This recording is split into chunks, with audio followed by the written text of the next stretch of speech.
Sabe, existem histórias que parecem ter sido apagadas do nosso passado. Hoje, a gente vai mergulhar em uma delas, a história das escolas polonesas no Brasil. É uma saga sobre comunidade, sobre identidade e sobre como todo um universo cultural, vibrante e cheio de vida pode simplesmente desaparecer quase que da noite para o dia. Para a gente entender o tamanho dessa história, primeiro a gente precisa se transportar para aquela época, para o auge dessa comunidade. Olha só essa citação. Tenta imaginar a cena. As ruas de Curitiba, lá no comecinho do século XX, sabe? Cheias de gente, cheias de vida e, principalmente, cheias de um som diferente. O som da língua polonesa. Era literalmente um pedacinho da Polônia bem aqui, no coração do Brasil. Mas para entender por que essas escolas sequer existiram, a gente precisa voltar um pouco. Quem eram esses imigrantes? O que eles estavam buscando quando decidiram cruzar um oceano inteiro para recomeçar a vida aqui? E a primeira grande pista está aqui, ó, na composição social deles. A imensa, esmagadora maioria, 95%, era de camponeses. E eles não fugiam só da pobreza, não. Eles fugiam da opressão em uma Polônia que naquela época nem existia no mapa como um país independente, sabe? Estava dividida entre três grandes impérios. E essa carta anônima aqui, nossa, ela revela o sonho por trás de tudo. Eles não queriam só um pedaço de terra, eles queriam dignidade. A simples ideia de ter a sua própria terra, de ser dono do seu trabalho, livre de um sistema que era quase feudal, isso era algo muito poderoso. Era um sonho que eles jamais poderiam ter na terra natal. E essa busca pela terra acabou levando eles para um isolamento muito grande. Eles foram se estabelecendo em colônias rurais, muitas vezes bem longe dos centros onde se falava português. E foi exatamente nesse isolamento geográfico e cultural que nasceu a necessidade de serem autossuficientes em tudo, principalmente na educação. E esse isolamento todo trouxe uma pergunta que era fundamental, né? Como é que a gente garante que os nossos filhos, que as novas gerações, não cresçam sem saber ler nem escrever? E, ao mesmo tempo, como é que a gente mantém viva a nossa cultura, a nossa língua?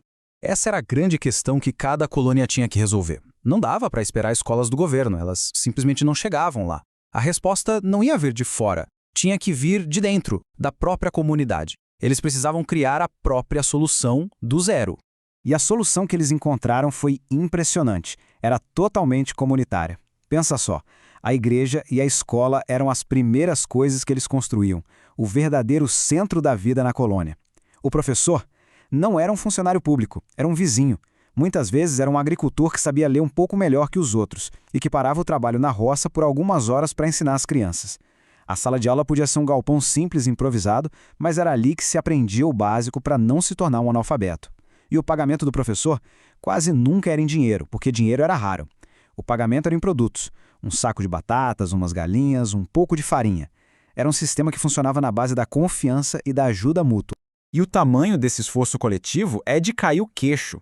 A gente não está falando de uma ou duas escolinhas improvisadas. No auge, lá por 1937, essa rede de escolas, construída toda com o suor e os recursos da própria comunidade, chegou a ter 349 unidades espalhadas pelo Brasil. E por trás desse número, claro, tinha gente. Mais de 12 mil alunos. Eram mais de 12 mil crianças aprendendo a ler, a escrever, tanto em polonês quanto em português, em lugares onde o Estado brasileiro simplesmente não existia. Essas escolas eram de fato o coração pulsante daquelas colônias. Só que essa história é incrível, estava prestes a sofrer uma reviravolta muito brusca.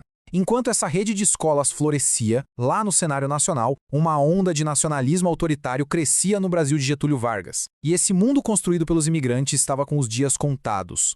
E esse aqui foi um instrumento que mudou tudo, o Decreto-Lei número 406. Ele fazia parte da campanha de nacionalização do Estado Novo, e as regras eram bem claras e bem duras. Todo e qualquer ensino de qualquer matéria só podia ser em português. A direção das escolas só para brasileiros natos.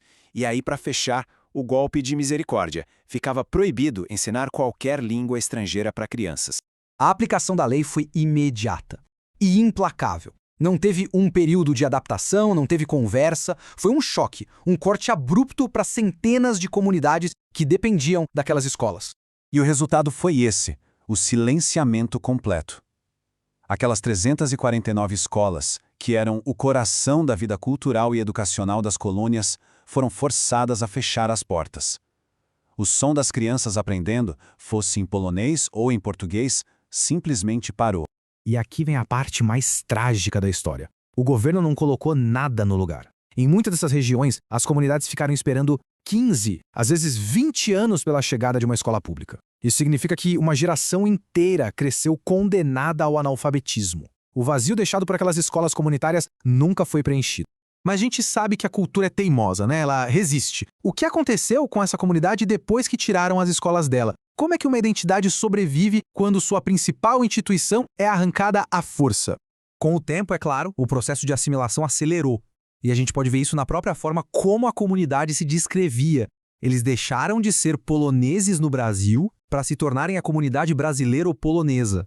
Percebe a mudança? A ordem das palavras aqui faz toda a diferença. Mostra uma mudança de foco, de pertencimento. A língua polonesa, que foi banida das escolas e da vida pública, não morreu. Ela recuou. Se tornou uma língua falada dentro de casa, em família, nas rezas, nas tradições. A cultura sobreviveu. Não mais nos prédios das escolas, mas a memória, nos costumes e nas conversas mais íntimas. E para a gente terminar, acho que nada captura melhor esse sentimento do que os versos de Paulo Leminski, um dos nossos maiores poetas e ele mesmo descendente de poloneses. O poema fala dessa herança, de um coração ferido, esmagado, mas que ainda pulsa. E essa história toda deixa uma pergunta no ar, né? Quantas outras culturas, quantas outras vozes foram silenciadas em nome de uma ideia de unificação nacional? E o que um país perde de verdade quando uma língua deixa de ser ouvida nas suas salas de aula?